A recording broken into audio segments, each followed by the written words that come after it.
Hello, YouTube. How's it going tonight? What did you do this weekend? Did you have a nice weekend? My weekend was full of errands. We went to like 6 million different stores. Yesterday, we watched a movie, which was nice. We watched some hockey. Today, I did a personal training session, which was very, very fun. But overall, good weekend. We had some relaxing time. We're also quite busy. Did you have a good weekend too? So I see Lori's here, but Lori says that she is a bit sick and so she's going to sleep tonight. No problem, Lori. Thank you for letting us know. I hope you feel better really, really soon. Anastasia's here. Hi, Anastasia. Hi, Lisa. And Gary. Hi, Gary. Hi, Sina, and hi, Monica. Yay, so many people in the chat already. I'm really excited for this video. As Gary said here, Frazer and his dad gonna be lit. I do think Frazer and his dad look very similar. They have the same smile, in my opinion. I am annoyed at how likable Frazer is in this video. He is definitely I was gonna say he's my favorite of the network marketing coaches, like the one that I get the least annoyed with. But I would say, like, most of the time, I'd say John Milton is the one that I dislike the least because I think if he was in a different industry, the content he provides on his YouTube page, in my opinion, would actually be valuable. But he has had a few weird moments here and there too, and so is Fraser as well. If you've been on my channel for a bit before I did streams, we've seen some questionable things that he said. But that's enough of blabbing on and on. I'm excited to get started. He reminds me of a young Bill Gates. Oh, interesting. Interesting. This dude. Oh, okay, I'm ready. I should turn him up a little bit. Tell me if he's too quiet, okay? And let's go. Hey, legends. Fraser Brooks here. And in today's interview, Oh my God, I should give an introduction to say who is he if you've never watched him before. Fraser Brooks, famous MLM coach. He's not in an MLM right now, but he is currently coaching those who are in the network marketing industry. He has his own program, so you pay him a shit pile of money so he can teach us how to recruit a shit pile of people in our MLM. Excited to bring to you a very special guest, the legend of all legends, my dad, Simon Brooks. Simon, also known as Dad, how are you doing? I'm doing good. I'm doing real good. Very, very excited to see what's going to happen here. This is going to be phenomenal. Yes, this is the first time we've ever done one of these interviews in this sort of setup environment. Yeah, it feels a bit weird, doesn't it? I've been saying to you the last 3 days, are you getting nervous? Are you getting nervous? You're like, what's nervous? And I'm thinking he's talking about his driving on the way here. On the way here. Nervous. I don't do nervous. So, Dan, I'm really excited about this because you have... I do like Fraser's setup here. I think it looks very professional with the long table. I think that his shirt matches well with the aesthetics of the room he's in. I thought it was nice. He's like Simon, also known as Dad. I do think Fraser's dad looks an awful lot like him. I think he's funny. Fraser's dad seems to be funny, seems to have a good personality. I know I'm already like complimenting them a lot, but if this was not an MLM interview, I would actually enjoy it and think there's some valuable info in here. But of course, you see a nice, funny MLM coach, like they're trying to be nice and funny. So we are pulled into their coaching community and that we trust them and feel like we can relate to them. And it's nothing to do with like just their personality, in my opinion. He's not just being nice and funny for the sake of being nice and funny. It's to just pull us into his coaching company. And yeah, so he's a legend. Simon Brooks is a legend apparently in the MLM world. But yes, Monica's right. Outside of the MLM sphere, all of these people, they are not celebrities. You are right. Oh, Neil's here. Hey, Neil. Caught your stream while doing laundry and having a Five Guys. Not sure if it's in Canada. I'm pretty sure I've had Five Guys before. I think it's a Canada thing too. It's very, very good. I hope you enjoy your food. I love that he is preaching that MLM is the greatest shit since sliced bread, but he himself is not in an actual MLM. Gee, I wonder why. I think Frazer's dad is still in his MLM, but yes, Frazer is not. Hundreds of different strategies that you've used over the years. Yeah. And I want to go through some of them in terms of mindset and recruiting and objections and all that. Okay. But to start with, I want to go right back to the beginning. Everyone knows my story, and my story is partially your story of you thinking that what MLM stood for. Yeah. We've heard this before, not from Simon's perspective, obviously, but we have heard bits and pieces of this. So I might not have a huge amount of commentary for it. We might just let it play for a little bit. But yeah, we've heard it if you've seen my other streams. The family that grifts together stays together. Right? You're not Monica, right, Anastasia? And all this. So let's go back, if you can remember that far, because as you can see, 35 years. The white hair's getting really, the grey, it was grey last time I saw you. No. And now it's white. It's getting white. Yeah. I'm thinking of having it all shaved off, so then you can't tell what color it's going to be. You'd look like a bowling ball if you did that. Yeah. All right. So with that being said, let's go right back to the beginning. 1987. Okay. What happened? October 19. Well, before that, my background is I used to be in the retail trade. I used to have a supermarket. My parents had 4 shops. Like we've said a lot on my channel here, why are we talking about his history before MLM? Like, oh, I own this store, I did this. He's going to go into a lot of detail. I don't understand why we need to go into our personal stories when we're in a business call. I would understand if this was a call about opening up your own retail store, because he just said, oh, we had a retail shop. Sure, that makes sense. But why? We're not talking about opening a brick and mortar retail establishment here. Brainwashed since birth. Yeah, when you grow up in it, right? Because Frazer didn't join his dad until he was 22, but he grew up with his dad running around to all these events and speaking engagements and really nice cars that his parents had. And his dad would go off, I think, Malaysia, he said.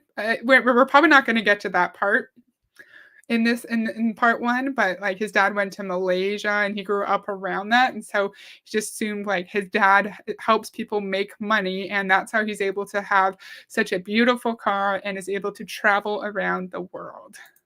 And granddad, and they had 2 toy shops and 2 supermarkets, and we called them Brookways. Brookways. We thought if Safeways can get away with it, Brookways can. So that's what we did. And then I met your mother, which is the woman of my dreams. She's only saying that because she's behind the scenes. Yeah. And I then thought, okay, let's go up. Let's move up to north, because I'm obviously from the south. And I had a house. I bought a house that you was brought up in, which was number 47 Hawks Head Street. I remember the Maybe you shouldn't say the address of your family home, sir. Like, I know you don't live there now, but maybe you shouldn't do that. Maybe that's not safe for you or the people who are still living there. And again, why are we talking about this in a business training? We should not be talking about this. Yeah, in Southport. And I was flicking through the newspaper. We rented 5 of the bedrooms out to 5 strangers. Now, don't get me wrong. The strangers were people like doctors, dentists, and everything. So much so, your godfather is a dentist. Yeah. So they rented out this big house where he told us the address already and rented the house out to 5 strangers, but not just any strangers, dentists and doctors. And Frazer's godfather is a doctor. Why are we... Hello, Jackie. It's lovely to see you. Thank you so much for joining. I almost put Monica in timeout. I would never. I hate when they bring personal stuff in a supposed business environment, right? We see it in every single training. So, and he was the one who bought the newspaper. He bought the newspaper. Because you don't read them. I don't do newspapers. I don't do reading. I know it might sound sad, but hey, that's me. I haven't got time for that. By the way, how did you fill the rooms? How did you fill the rooms with strangers? Like the five bedrooms that you had.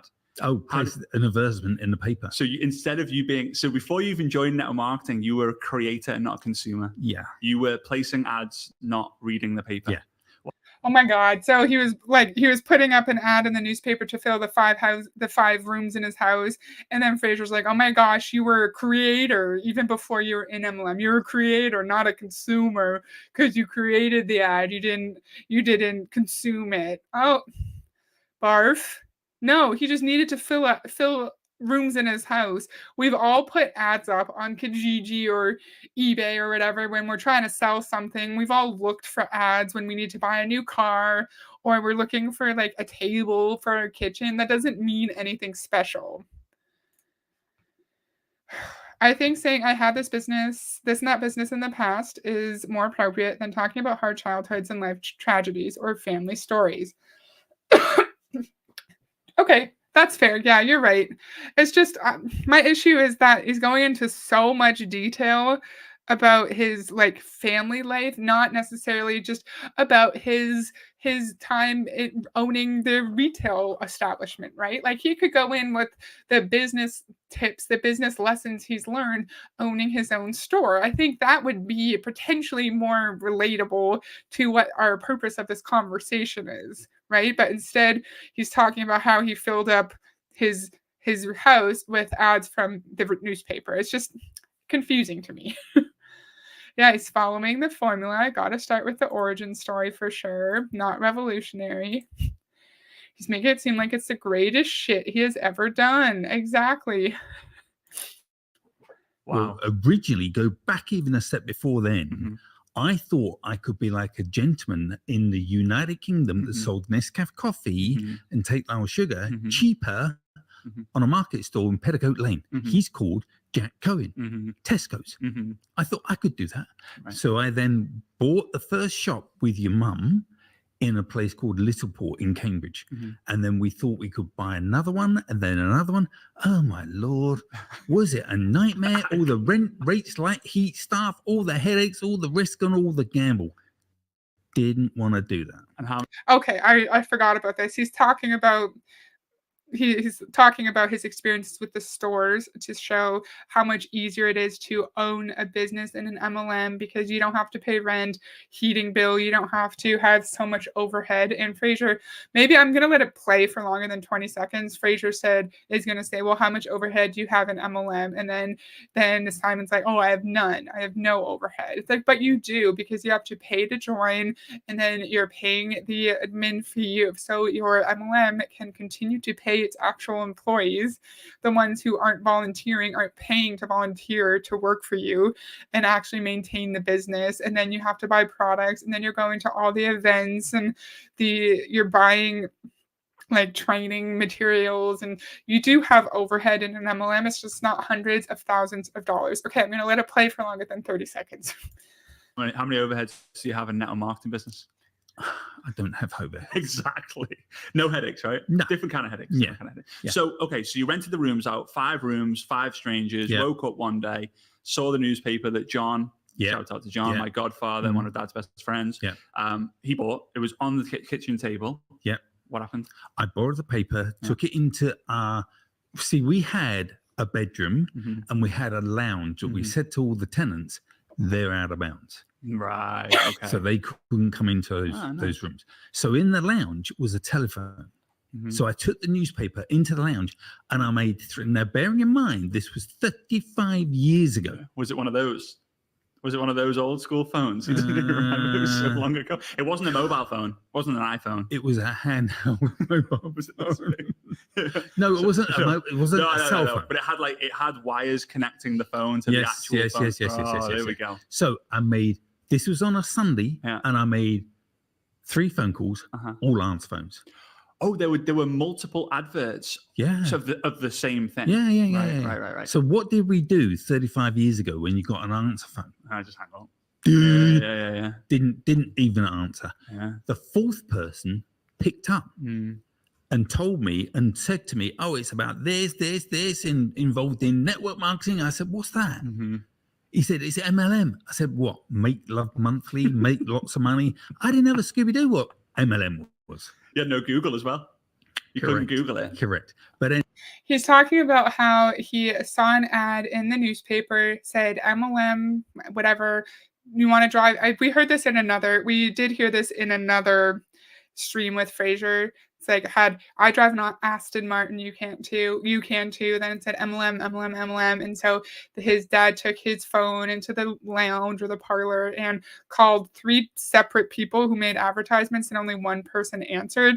And they're really emphasizing the different technology at the time, of course, because we don't have cell phones where they didn't have cell phones where they could just easily like dial someone up or leave a message or text someone. And it was apparently a lot harder. It would be harder to connect with people in the late 80s versus 2023, of course. Like that's harder. And he's going to talk about how he had to like mail out materials for his prospects to review, because of course now we can't just of course at that point you can't just send a link, you can't just send an email with a video for someone to watch. And we know that tactic is used to make it seem like, well, if this person could do it with no technology, where you had to mail everything out, what's your excuse now? All you have to do is just send a link. And it's like, sure, all you have to do is send a link, but everyone knows about MLM now. There are now, I don't even know, 1 million people in different MLM companies, millions of people across the world. And it's a lot harder to recruit into MLMs now than it was in the late 80s. And it's interesting how they were emphasizing that the first 2 didn't answer and then the third answered. And maybe they're insinuating that the first 2 missed out on having Simon Brooks in their downline and missed out on the fortune that Simon would have been able to bring to their business. Huh. Oh, Jolene, hello. Nice to see you. What did he expect? Yeah, they always talk about how, oh, I owned a yoga studio and it was terrible. I did this.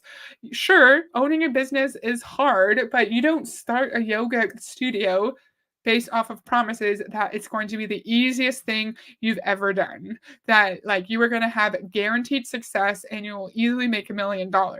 You humans start a small business assuming it's going to be hard work, knowing it's going to potentially take them a while to even make a profit. A phone 35 years ago, what do you think it's going to be? Exactly. It's not as hard as people think it was. My little $5 ring light is bright. I'm going to make it a little bit less. Okay, I'm ready. Anyway, I was so excited because I wanted to make money. He said, well, I expect you're one of these people that pay everything by credit card, aren't you? I said, well, funny enough, yeah, I am. He said, great, I can take your number. So I then trotted across the hall into the bedroom, got my card, came back and gave him my number. Never met the guy, didn't know the guy and everything else. So it could have been a big scam. Could have been. But because you needed it so much because of the situation, right? You were hungry. And why was that? Because you were living in a house, mum was pregnant with me, and there were just loads of strangers plotting around, and you're like, this. I wanted another source of income, although I was making thousands a month with rents. With rents, yeah. That wasn't enough. When you take the mortgage, you take all the bills and everything else out, it's not enough. And it's a big house, but it needed repairment, didn't it? Yeah, you got maintenance. Yeah. And of course, we're going to say, well, look, in the late 80s, Simon Brooks didn't even know what he was signing up for. And then, gave his credit card to a stranger on the internet. He didn't ask questions. He wasn't stuck in analysis paralysis. He just knew what he wanted and he went after it. So why are you second guessing yourself in the business? Why don't you believe that you can do it too? Because you have so much more information than Simon Brooks ever had in the late 80s. I think that's the purpose of the story. And why are we giving our credit card to strangers? And he's trying to make it seem like he's just so desperate for a change that he didn't even need to ask questions, therefore insinuating that people in his downline, people who are considering being coached by Fraser, should also not ask questions, should also not think critically. I'm sure this interview will only have softball questions, right, Neil? Oh. Okay, so you joined network marketing. I was in the room at your first ever network marketing. What was... Sorry, I tried to pause it and it didn't work. I was in the room in your first network marketing event. He always says his story started when he was in his mom's stomach because she was at Simon's first ever event when she was pregnant with him. And that's when his network marketing journey started. You joined before you actually went to an event, didn't you? Because you paid the credit card. Yes. You went to that event. Do you remember the feeling now that you had there? I was excited, but because you couldn't believe what you found. This is what happened. I said to my sponsor, I said, okay. I said, so what's the fastest and the best way of building this? He said, you need to build a team. Sell the dream, build a team. I said, okay, so how do I do that? I don't know anybody. I've only just moved up to this area. He said, Simon, how do I know you? I said, you place an advert in the paper. Right. He said, you could do the same. I said, oh, I've never done that. I don't think I'm going to be interested. It's going to cost me money. Yeah. He said, well, it's the easiest and fastest way of building it. Yeah. So I placed an advertisement in my local newspaper. I had 19 people coming for a presentation. One. Okay, I'm gonna stop. He had 19 people coming for a presentation. One showed up. Okay. He's talking about how when he was talking to his sponsor, he learned quickly the only way to actually make money is to build a team. We all know that. That's not shocking. And he was saying, sell the dream, build a team. And Frazer's going to repeat that a lot later. We know selling the dream. Our Amway friends do this all the time. Selling the dream is saying you can be rich, you can have time freedom, you can have financial freedom, you can spend all the time with your kids, you can be a present parent. And then when you are in the MLM company and you're realizing that you're going into significant debt, then there'd be a bait and switch. And they're going to say, why do you care so much about the money? This is about the impact. Why are you worried about not being able to go to your kid's soccer practice? Your business is more important. But you recruited me from the promise, based off the promise that I could go to my kid's soccer. So what are you doing? I just find it hilarious that he is saying the quiet part out loud. We all know this, but it's funny when they say it. And for me, as a more introverted, shy, awkward person, if I heard the only way I can make money is to build a team, that'd be a red flag because I'm not outgoing. I would not succeed in that. And I'd be like, okay, I can't do that. I'm not going to make any money. I'm not going to join. This interview is biased. It's made to make the MLM favorable. Yep, he's not going to ask for profit and loss statements. How the downline is actually doing. Correct. Very good comment, Monica. I didn't even think of that. He's not going to ask the real tough questions. They're very critical of critical thinking. Love that comment. Most people are probably excited when they go to their first meeting, so full of hope before they discover the harsh reality. Of course, because you go to a meeting and you hear people who are extremely wealthy talking about how life-changing the business is, how they're just a normal person, just like you, just like Simon Brooks. And so you can also replicate their success. And then you listen to all the books, all the audios, all the Amway audios, you follow your upline around the state like they tell you to, and you do exactly what they say, but you still don't make any money because it's a scam. It's a scam. Ooh.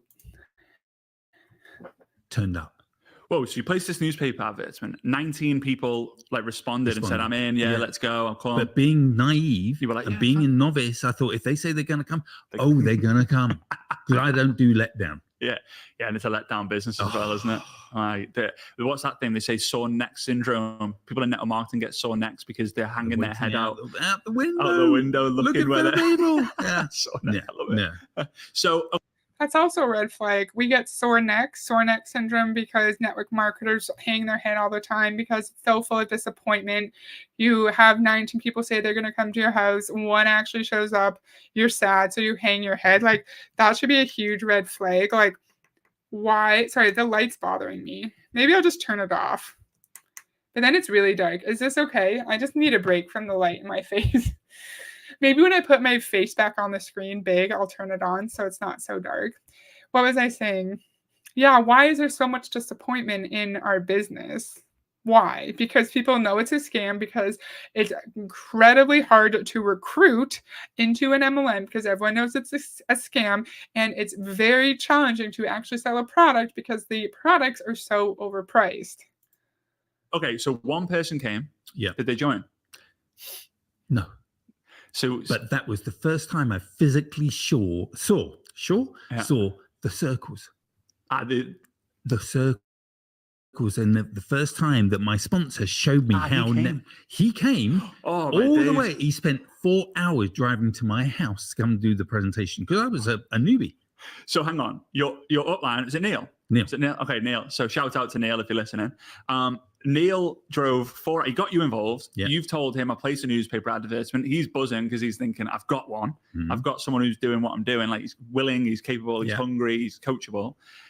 I've got 19 people. They've responded and they're coming to the house. And Neil's like, great, I'll come up and do the presentation because you have no idea what you're doing. Didn't know. He drives 4 hours. Was it one way, 4 hours? Like 4 hours to me, then 4 hours back home. All right, so 8 hours round trip. One person turned up and they said no. Yeah. How did you feel about that? I felt an absolute plant pot. I thought, hello. Yeah, like, is this I can't do that again. No, I can't. But my main deal was I let him down. Didn't let me down. I let him down. So I wanted to make it up to him. So the way he was describing was the first time he saw the circles, because his upline drove 4 hours to do the presentation for him. Do you think he was in Amway? Do you think he was in Amway or in the late 80s, is this just how MLMs were? Like, you would do house parties and your upline would drive to do the presentation for you. And the way he's going to talk a little bit later makes me think he may or may not have been in Amway at this time.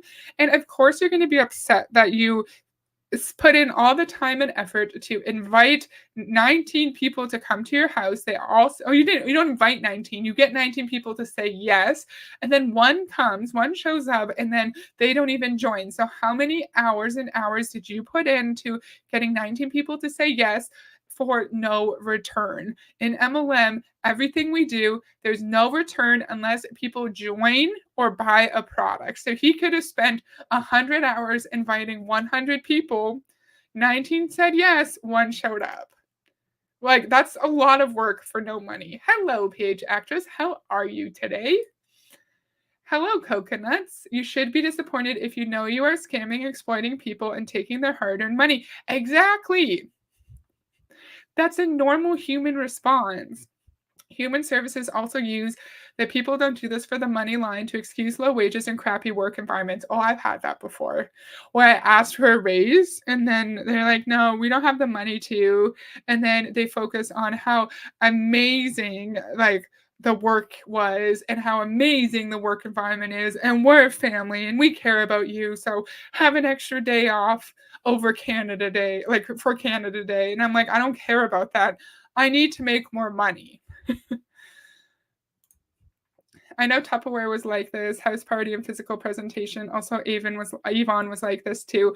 The part that got me was the circles, right? And so we know the uplines would show the plan at these events, at these home parties, and like draw the organizational chart, draw the pyramid. So him saying the circles made me think of Amway. Maybe I'm looking too far into it though. The best way was I need to do my own advertising. Wow. I need to place my own ads. Because your list, when people say like... And he's also so sad that he disappointed his upline because he drove for 8 hours and he didn't even get anyone to join.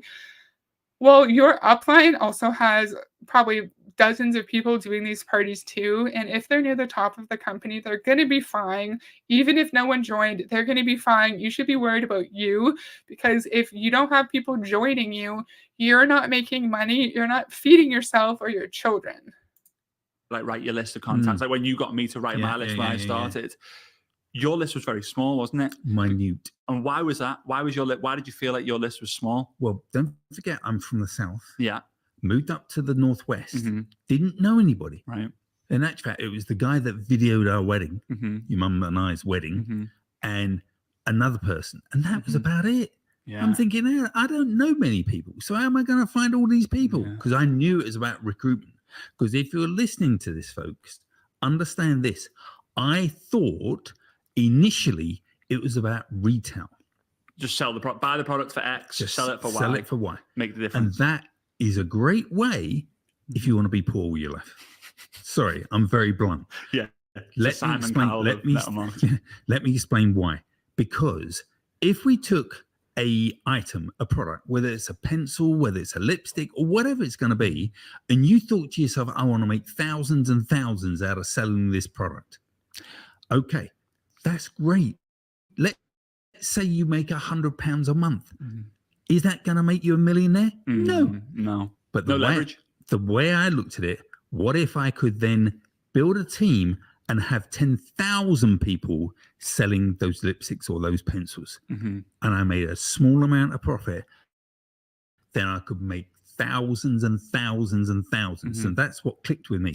And it's funny because So we hear people all the time say, you can rank up with just selling the product. You can have a big business without a team. And we know that's bullshit. We've heard John Melton say that. And then Eric Worre kind of got on his ass a little bit and was like, well, that's just lazy. Those are people who don't even want to bother with recruiting, who are too lazy to recruit, and who just want to sell. And Simon's correct. You are not going to make millions of dollars in MLM just through sales. Sorry, unless you are a brilliant salesperson or you have a huge team. He's right. And your people in your downline don't need to be selling the lipstick. They don't. They just need to be recruiting people who buy into the scam through purchasing their entry pack or whatever the crap you call it, the welcome pack, you know? Okay. Oh my God, there's so many people here. I see 14 people. That's so cool. Hey, Sherry. How's it going? He has no control over people. That's the thing with MLM. Depending on other people to join to make a paycheck, it's anxiety inducing. Exactly. And what if you have 10,000 people all selling the product? Well, what if you're not lucky enough to get 10,000 people? What if you don't have a big network like Simon said earlier? What if you barely know anyone and you can't get people to join? Then you don't have people buying into the scheme, and then you're not going to make any money. You have no stability in your paycheck. Scamming other people to make a living is not helping them. Exactly. So Frazer was born into an MLM family. Would he have been successful without this? Simple answer, no. And if Simon was at the top of his company by the time Frazer joined, then Frazer has automatic legitimacy by being Simon's kid. If Simon is this big celebrity, people might just want to be closer to Simon, right, and join his kid. And Frazer was probably like going to all the events with Simon, was probably talking to like the CEO of whatever company this was with Simon. So it was a lot easier for Frazer to quickly find success. I think Amway used to talk about your circles of influence. Exactly. So maybe it was Amway.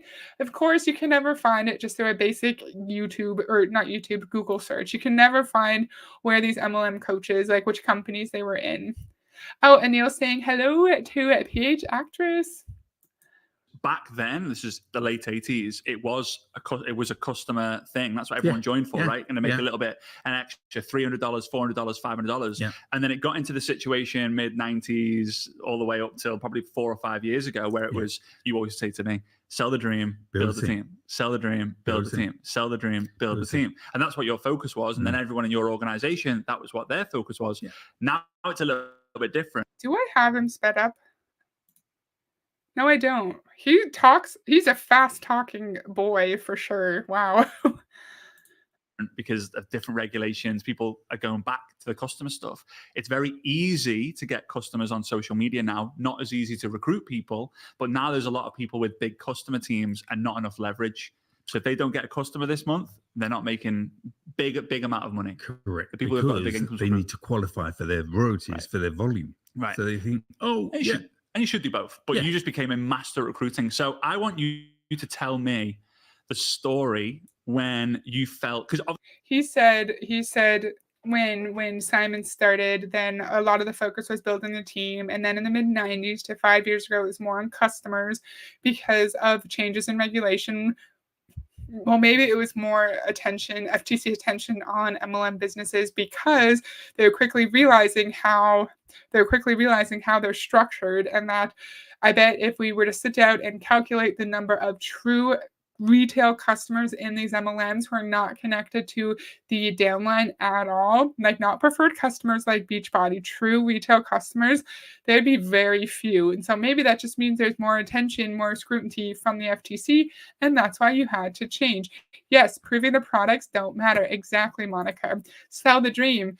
RGB said, selling the dream is manipulation. Yes, because they know people at the top that their downline is not making money. They know that unless their downline recruits a shit pile of people, they're not going to make money. But you sell them the dream. You say, look, it took me 5 years to make a full-time income in this MLM. So you have to stick with it too. If I could do it in 5 years, so can you. But we know that's not the case because it's all different. We said that, I think, in my recent Amway stream. They're saying just follow the system and you will find success. Well, no, that's not how it works. If I were to give all 13 people here YouTube advice to start your own channel, not that I should be giving YouTube advice, but say if I was, do this to get 100 subscribers in one day, right? There'll be 13 different results. One person might have 200 subscribers. The other one might have 2. That's not how it works. Everyone's different. Everyone will respond differently to business advice. Okay, I'm done. Obviously, you've had your ups and downs, but in the beginning, there was you were doing good. You were kind of doing what you were doing, not like massive success, but you were kind of growing your side income. You were excited about it. I remember there was a photo of you in a magazine, and you had your suit and tie, walking around Liverpool with a briefcase. Was there anything in the briefcase, or was that just for appearance? No, it was just for a show. Just for show, so you would look like it was a concept on Wall Street or something. Yeah, it was a concept. But events, you wore a suit, and you polished your shoes, and you wore a tie, and everyone did the same, and the women wore suits as well. Yeah. But there was a moment where you probably should have quit. When a woman, you probably remember the name, the woman's name. We can't go public, really. I mean, we're not going to mention her name, right? We can call it Jane Doe, right? For example. This is the part that also makes me feel like it could be Amway. Neil or anyone else watching this later, if this sounds like how Amway was back in the day, let me know. Maybe other MLM companies also got products shipped to the upline's house, and then you would go pick up your products from your upline's house, but it sounds a little Amway-esque to me, so let me know. Tell me that story. Okay. Well, this is how it worked with the product. We prepaid for the product. And the product, you had a choice of either getting the product sent to your house or to your distributor's house. So this lady, Jane Doe. you nearly slipped it out then. Shame on her, by the way. Shame on this woman. So we should make it public, but we're not going to. No. She said to me, "Oh, Simon, I'm getting all these orders and all these orders." And the product was a Christmas item. It was a Christmas product. Seasonal. Yeah. It was in December. And she said, "Oh, because I joined in October, 87. And this is in December." I said, "Simon, I've got all these orders. I've got all these orders." I said, "Put them through, Jane. Put them through." And she said, "No, I'm going to save them up to get to the next level of discount." I said, Anyway, she gave me this order that took her to the top level of discount. And I said, "Okay." I said, "But then you've now got to pay for it." She said, "Yeah, I'll pop over." She said, "I'll write you a check and I'll give you the check there and then, and you can place the order." Being naive, I said, "Okay, great." She came over. She lived, I suppose, about 20 odd miles from where I lived. Right, like half an hour or so away. It's down one road, isn't it? Yeah. And so she came over, and I got so excited. I said to your mum, "I found a rock star." I thought you could build a massive empire with one person. So I then took her check, took the order, phoned my upline, gave him the product order, gave him my payment details, banked her check, and it bounced from here to kingdom come. That's really confusing.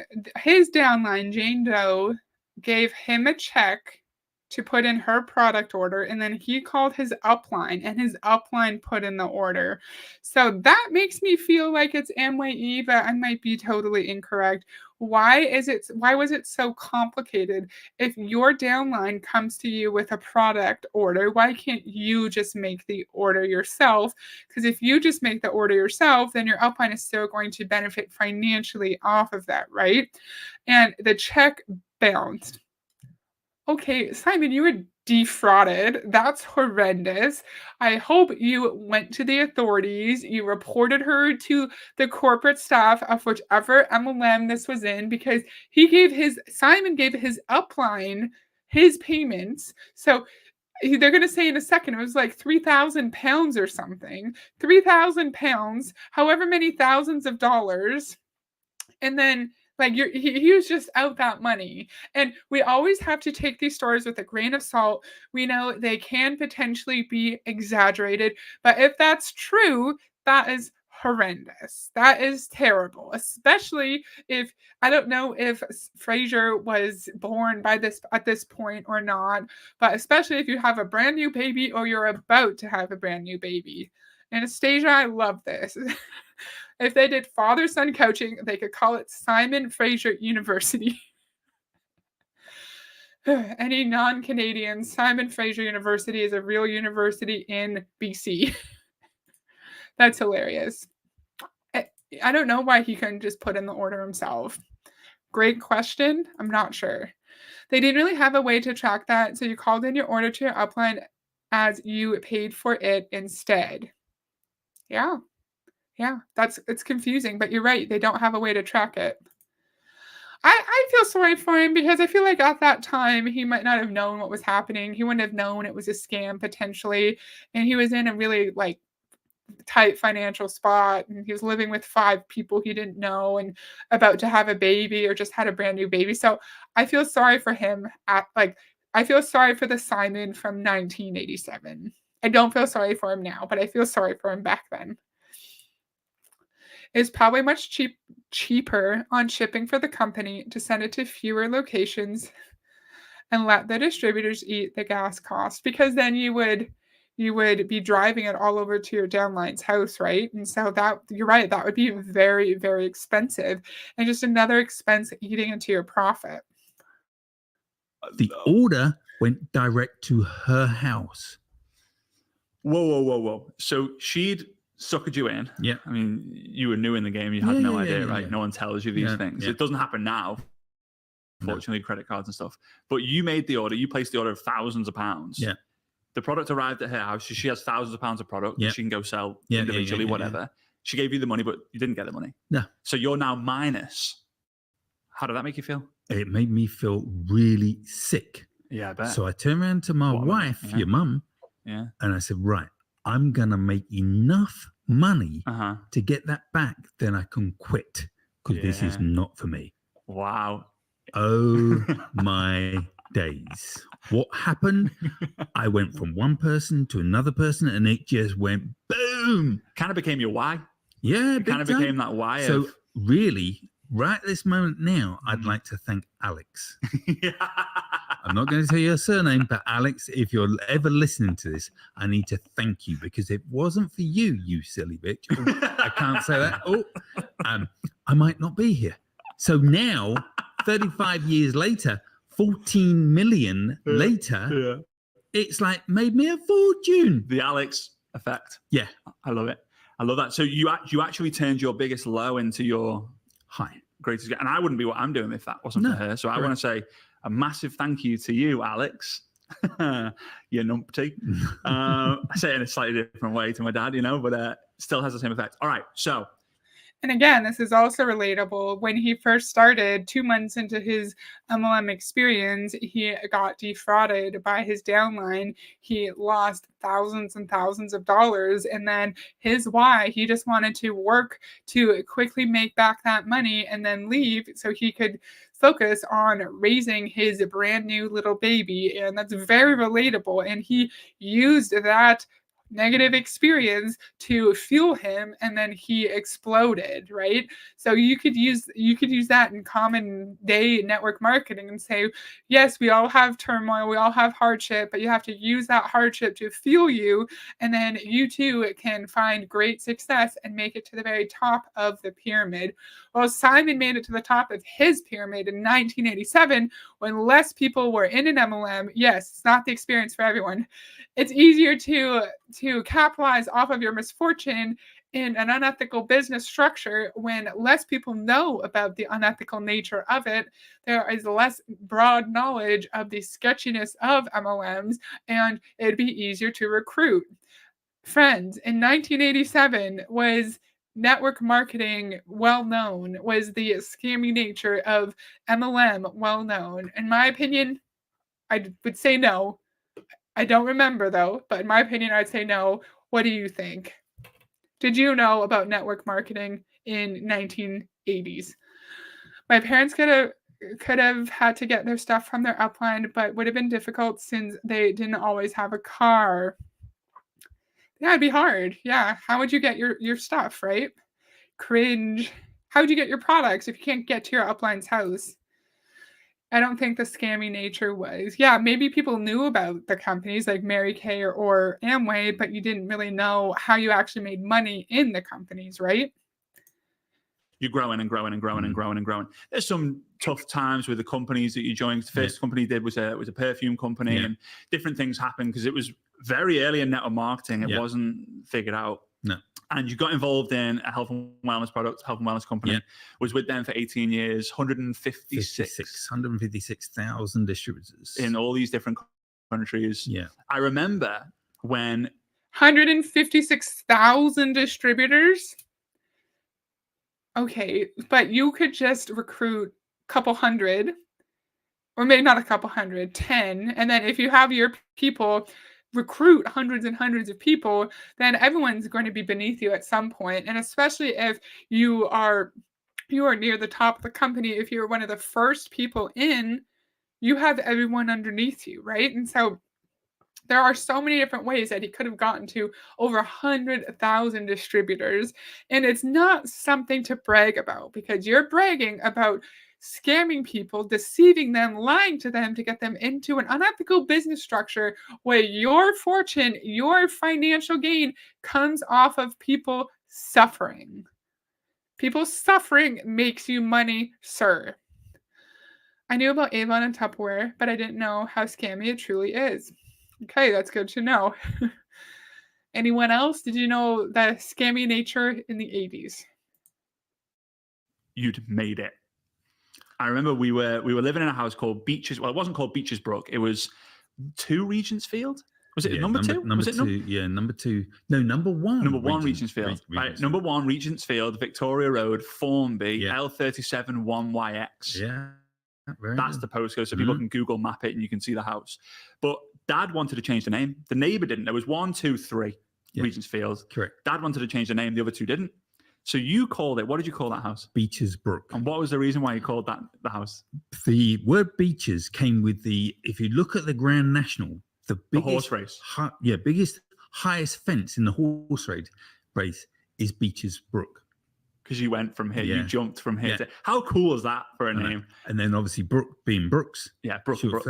Same thing. We only lived about 500 yards from the beach as well. Yeah, so it was a double whammy. Where Red Rum, who's the train, the most famous horse of all time, used to train, which shows such a great name. Yeah. Whose idea was that? Was that yours or Mum's? Yeah, mine. Was it Mum? Yeah, both. All right, she said both. It was bad. It was bad. But I remember when you'd bought a Mercedes CLK convertible. Okay, what was the point of this story? He called their house Beaches Brook because a famous horse jumped over something called Beaches Brook, and they lived 5 feet away from the beach. Like, what are we talking about? And then Frazer's saying, "Oh, it's because you jumped in your MLM journey from here to here." I don't get it. What's the point of it? What's the point of that story? Like Monica just said, why are we talking about the house? Maybe it's because it's their dream house and he was able to name it something cool and it's right on the beach. I think it'd be great to live on the beach until it's summertime and you have hundreds of people in your front yard constantly and you have people partying all night. Then I would be annoyed. I found an interview transcript that said his first company sold alternative designer fragrances. I'm just going to do another Google. Simon Brooks' first MLM company. Let's see. I'm not going to find it. I know I'm not. I'm not going. Is this him? Looks like him, yeah. Leading distributor building Europe into Asia. Novatech. Financial fitness. I'm not sure which one of these are MLMs though. Brookway's Fine Foods, like he said that they named their grocery store Brookway's, right? Because Safeway did it, so he can name his store Brookway's. I'm not seeing the first. Okay. I see Larome UK. Let's see what Larome is. Is Larome an MLM? Larome Network Marketing. No, my location. Thank you. Sorry, I just want to know. Larome. Sorry, I could be showing you, but I don't like showing when I'm searching things. Oh, yes. I think this is an MLM. So maybe his first one was Larome, ? Okay, whatever. Who cares? So it wasn't Amway. Excuse me. Maybe I didn't try that hard. Maybe I didn't look that hard into it if I found it in like 2 seconds and like quick Google search. And it's almost word for word this interview, but with a different interviewer. And surprised, they greatly encouraged books and tapes. Simon was in Shopping Sherlock. Ooh, what's Shopping Sherlock? Rabbit Trail. Shopping Sherlock.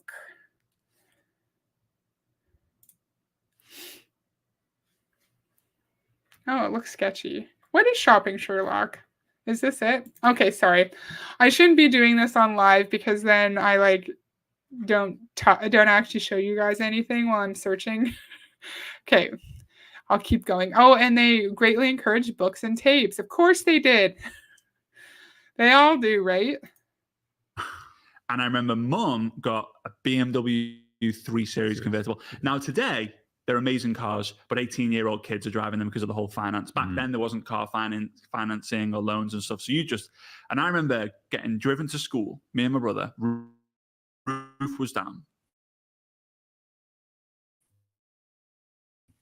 In the end, what does Fraser and Corbyn's mum and dad do? What do they do? What do they do? They're not doctors. They're not dentists. They're not surgeons.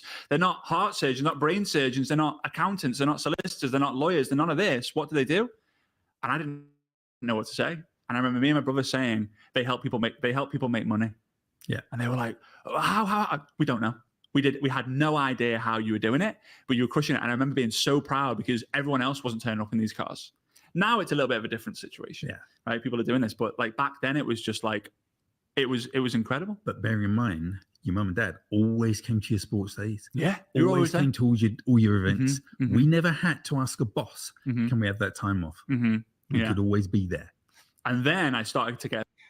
What is he talking about with no car financing? I financed my first car at 16 in 1988. And he's talking about how 1988, when no one had that car, his dad had the car. And everyone was so impressed. And they're wondering, what does their dad do to make this much money that he can afford this amazing, brilliant car? And everyone wondered, right? And he was just so proud of his parents for being able to afford such an amazing car. But now, of course, 16-year-olds can drive that car. Again, why Why? We're just talking about bragging about the material items we're able to purchase to show, look, my dad did it in the 1990s, early 2000s, and he had this brilliant car. You can do it too now. If my dad can do it, you can too. Okay, sorry. You mentioned Novatech, a financial MLM, got hit up by someone from that on 2022 Thanksgiving weekend in a DC hotel. Ooh. Wow, interesting. Novatech. Interesting. I've never heard of Novatech before. Oh, I already looked at that one. The alternative designer fragrances thingy was quite the low rent scam wad in its day. Interesting, Gary. Interesting. My friends used to think my dad was a huge drug dealer because he worked out of a glass office in his robe with 3 to 4 phones. That doesn't mean he was a drug dealer. I don't know if YouTube is censoring that. That is not me. You can say that word on my channel. Interesting, though. That's funny. He worked in a glass office, so he's automatically involved in drugs, right? And then did you see what Jolene said? It does mean he was super cool, though. Love that. That's funny. A bit suspicious because there was a time where you went to Malaysia and the Philippines. I think it was like, I think it might have been both of those. Malaysia and Philippines. No, they was were it just separate, but it was Malaysia. Separate. Yeah, Malaysia first. You were there for what felt like a month. I don't know if it was 2 weeks or 4 weeks or whatever. 2 weeks. It felt like a month to us. And you come back and we were like, Mom, where's Dad gone? Where's Dad gone? He's like, oh, he's gone to Malaysia. We're like, Malaysia, where's that? Like, showing us on a map how far. And we were like, well, I started thinking that you were some sort of spy. We started thinking that you were some like agent. We didn't know. And then you brought back some dodgy DVDs. Right. Back in the days, I don't know how many of you guys remember the dodgy DVD days. I probably shouldn't disclose this. But we're watching these DVDs and people are walking past the camera whilst you're watching Jurassic Park. And my friends came around and we were the first to watch this movie. Like, how is Frazer's dad like getting these movies that aren't even in the cinema yet? And we're like, I don't know. He just seems to figure it out. So you can go to Asia and get dodgy DVDs if you're not in an MLM, if you're not in whatever MLM he was in. Like those, they always make it seem like you can't be a present parent, you can't be a good spouse, you can't go on amazing adventures unless you're in the MLM. But if you have a job where you're not living paycheck to paycheck, where you're able to put money aside, you can save up for and go to the Philippines or Malaysia if that's what you want to do. It's not just an MLM exclusive thing. I don't actually know what he did in his career, but he looked badass doing it. That's funny. And why are we bragging about bootleg movies? Maybe back in the 90s or whatever, it was a big deal to get bootleg movies, but now everyone does it. Everyone can do it. It's not hard to get bootleg stuff, with the internet especially. My mom wore steel-toed boots to work. Other kids and their moms were terrified of her. That's so funny. You started to grow. Yeah. What do you feel has been, because you made millions and millions and millions of dollars. What you made millions of dollars off of the backs of people suffering underneath you. You benefited financially through hundreds of thousands of people losing money, being mistreated, being gaslit, being deceived beneath you. What do you feel has made you bulletproof? Because there's been many times where you've celebrated, but there's been thousands of times where you've gone, I can't be bothered getting out of bed today. I can't be bothered doing this today. I always focus on the next person that I can show the opportunity to and help them go from zero to hero. It's just being one of those bland distributors that don't know how to recruit people or don't even want to recruit people. That's not me. It's like I'm thinking, why bother? I always like to help people to get up the ranks and get them to make some physical money in their pocket. You're saying when you were upset, when you didn't want to do your job, you were like, I just need to help people. I just want to help people get up the ranks and get some money in their pockets. But you know they're not making money. You know, unless they're really high up in the pyramid, they're not making any money. You know that if people quit underneath them, they're going to drop in rank and make less money. So I can't stand it when people at the top of their companies say shit like this when they know the reality. Because Simon, if you were at the top of your company, you knew what was happening. And it's such bullshit. No, you didn't come to work because you wanted to help. You came to work because you needed money. And in my opinion, you needed to continue deceiving your downline to keep them in your downline for longer. Right? They're very similar for sure. Oh, yeah. Neil was asking Jolene, why were they afraid of your mom? She was oil filled trash, chain smoking, cursing like a sailor, and mean to all. The boots topped it off. In the 80s, when the good moms had mile high hair, makeup, and heels. Oh, that's funny. Time and financial freedom does not exist in MLMs. My daughter's bestie's mom works 5 jobs. One is an actual payroll job. Aww. The other 4 are MLMs. Bestie lives with her grandparents because with her grandparents because mom is gone 24/7. That's incredibly sad. Shows you the wedge that these companies drive between family members. That mom, your daughter's bestie's mom, is wasting her time and money, but is also missing out on really important memories and experiences with her daughter. And that makes me feel very sad. And so I hope that your daughter's friend's mom figures it out at some point and gets out and is able to focus on what matters most and have a job that actually pays her and compensates her for her time because she deserves it. We all deserve to be paid for our time. So with that then, I remember for 10 years straight, every week you had a goal to recruit someone new, didn't you? And when you recruited them back in the day, when you had this goal, it wasn't $100 to join. No. How much? All those people came on board as what we called instant direct. So it means that they qualified at a certain level. Yeah. And how much is it? £2,500 worth of product. Aw. She must be so exhausted to try and make it all work, and the suffering of her children is something she can never take back.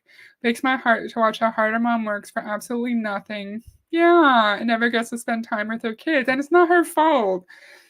Right? You have people like Simon who are telling her, like, I just want what's best for you. I just want you to succeed.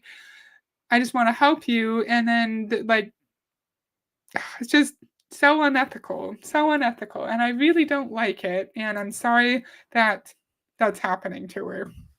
It is extremely sad for sure. £1,500, which is like nearly it's like $3,500. So for the people listening who are thinking, oh, I'm struggling to recruit one a month, one every 3 months for $200, there's obviously something in their mindset or their skill set that they're not doing because you're out there with no social media, like getting one a week, and you did one a week. It's because Simon could do one a week for $3,000. People were joining for $3,000 in the late 80s. You can do one a week for $200 now because he didn't even have social media. And so it's so much easier. But it's not like the world has gone through hell in the past several years. It's not like inflation is skyrocketing. It's not like people are losing their jobs left and right and worrying about how they're going to feed themselves and keep a roof over their children's heads.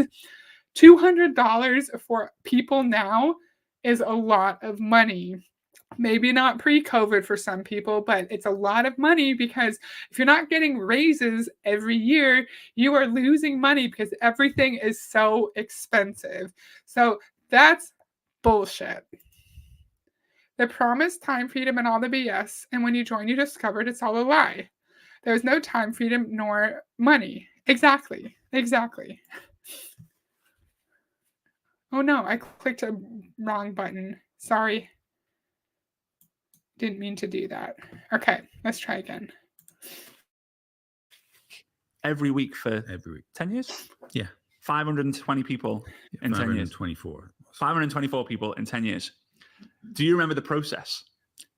Yeah. So I'll tell you from my perspective, and then you can kind of fill in the gaps what was happening. I remember there was 3 things that you would have on your desk. You would have the phone, a piece of paper, and a pen. And you would obviously place the advertisement, and you would expect, was it like 30 to 40 calls a week? Yeah, about that. You would place an advertisement in the Daily Mail, was it, in the Mail on Sunday, whatever. Yeah. And the phone would ring. And if the phone rang, we knew in the house, like, it's game on. Like, yeah, we had to be quiet. There was many times where Dad would open the door, open the window, and shout because we'd be playing with our friends, and it'd be way too loud. Anyway, you'd be like, right, phone rings, game on. And you would have this paper, and you would blueprint everyone. Yeah. Why did you do that?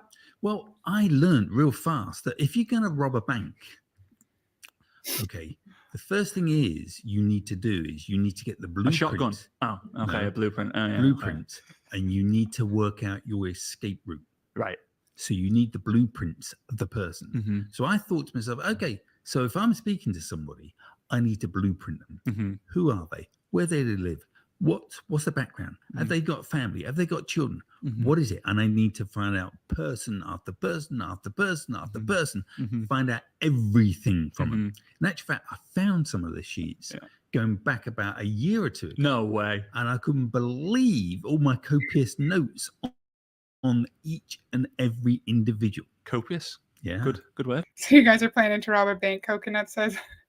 I get his comparison though, because yeah, if we want to rob a bank, we have to have a blueprint. And so if we want to recruit people into our MLM, we need to have a blueprint. We need to talk to them and record everything about them so we can use that to, in my opinion, manipulate them to keep them in the system for longer. That is another Amway thing.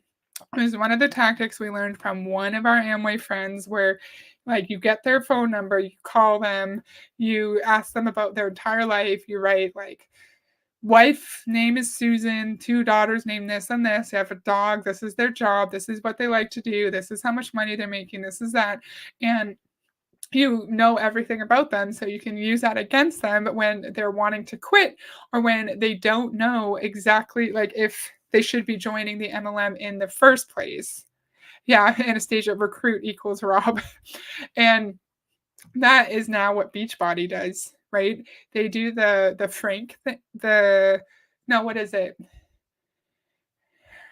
I forget. Form. Friends, occupation, relationships, and then I don't remember what the M is.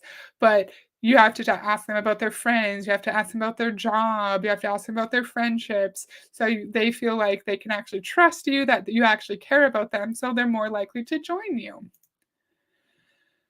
I wonder how common it is to internalize the cost increases we are dealing with into their own failure to succeed. Yeah, it may be. Good point. People are way more wary of recruitment tactics nowadays than when he started. Exactly. I had a high school friend who had a single mother. Before I met him, they lived in PA. Unfortunately, the other moms didn't like her because she wasn't like them. I hate that. That's terrible. Are you guys planning to rob people? Yes, they are. She's also very smart. She knew she couldn't get far in an office setting, so she went outside where she had a chance to prove herself. And I feel like in the 80s, that was not common. Was it common in the 80s for women to work like in the oil fields or construction? My first instinct would be no, but let me know. Thank goodness the blocking tech exists with the press of a button. Insta-block. Rob a bank. Oh Lord, this man stinks. That is a good metaphor for a business they want us to feel should stay legal. There's so many other analogies you could have used, like you need blueprints to a building before pouring foundation. I don't know. He's not good with analogies. Yeah, I got what he was saying, but you're right. It's a little bit strange that you would compare MLM to a crime. Red flag. And it makes it seem like you are wanting to get all the information from your prospects for the purpose of something nefarious, something that maybe you shouldn't be doing, right? Imagine being friends with or dating someone and finding out they blueprinted you, oh my gosh, to block all of your objections for that relationship. I think, yeah, there's a big difference between someone just genuinely wanting to get to know you, wanting to understand what you like, what you don't like, what your hobbies are, just so they can be a good partner, so they can understand what makes you happy. And then can you imagine someone actually like writing down like your pros, your cons, what objections you might have to your Amway business, and then you find that and you say you've been dating someone for a year and you find that? That would be horrendous. Jolene, can you imagine? Hi, DC. How is it going? It's so nice to see you. Thank you for being here. Okay, it was not common for sure. Yeah, that's what he's teaching us for sure.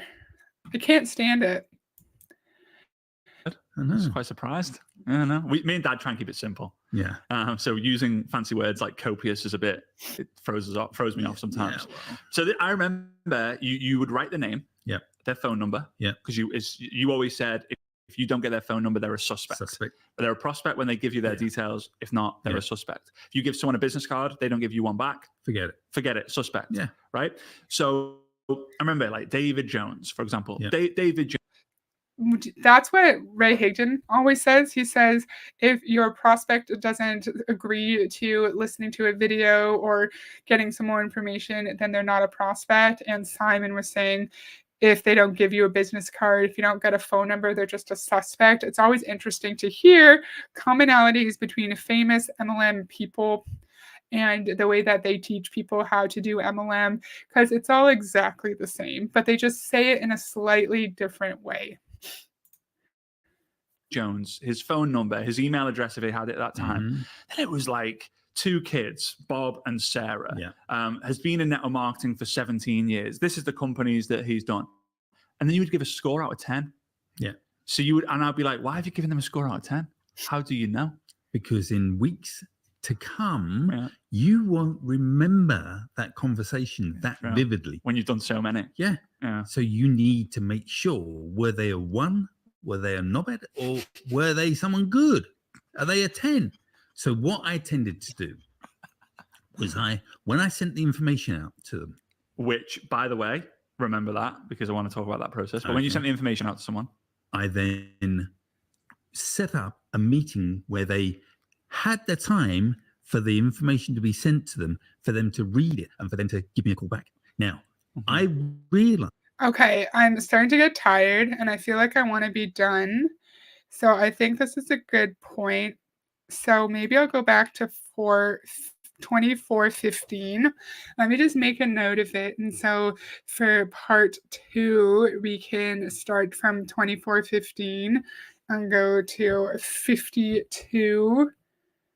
I feel like that's good. I just took a little picture of it because I'm tired. And I was planning on doing this in 2 anyways, like two parts anyway. So I think this is a good place to stop. What do we think about his strategy for when he has new prospects, when they give him his phone number? So they go from being a suspect to a prospect, and then he writes down everything about them, and so then he can set a time to call them and to send them the information about the business opportunity, which we're going to learn about on Tuesday. Again, how creepy, but it's a very similar thing. It's a very similar thing when in social media now, right? Because they'll tell you to go to someone's Instagram, look at their pictures, see their dog, see that they have a daughter who was just like at a soccer game, and just pretend that you're interested. And so now I feel like the experience of having to collect information about people is a lot easier because they don't need to know that you're being creepy and that you're potentially stalking them. They don't need to know that. You can just do it secretively. Also, I wonder what these conversations would sound like. I keep touching things by accident. I just elbowed something on my husband's desk. That's not good. How are we going about this conversation over the phone or in person to actually get all of this information about them? I wonder how we do that without testing them. Okay, what's your name? What's your wife's name? What's your kids' names? How much money do you make? What MLM company are you in? Like, how would that even work? Okay, doing part 2 sounds great. Awesome. Yeah, we have like can't do math. 34, like 28 minutes or something, right? Whatever. I can't do math. A cliffhanger. They're not very exciting. Exactly. It's good to just split this crap into two. Interesting that even with his son, he sticks to a script. Yeah, it doesn't seem very natural. It doesn't seem natural. He's very rehearsed, although I think it's good to be rehearsed when you have big like interviews like this, because yeah, he has 1.3K views on this, which for him, that's a good amount. And there lots and lots of comments. And so I think, yeah, it's good to be prepared, but you're right. He also does not sound very natural. So yes, that's all I have for today. We will pick up from 24 minutes and 15 seconds on Tuesday. I'm so happy there are so many people in my chat today. This was fantastic. Thank you so much for coming. Thank you for hanging out. I hope you had fun, and I'll see you all on Tuesday for part 2. Bye.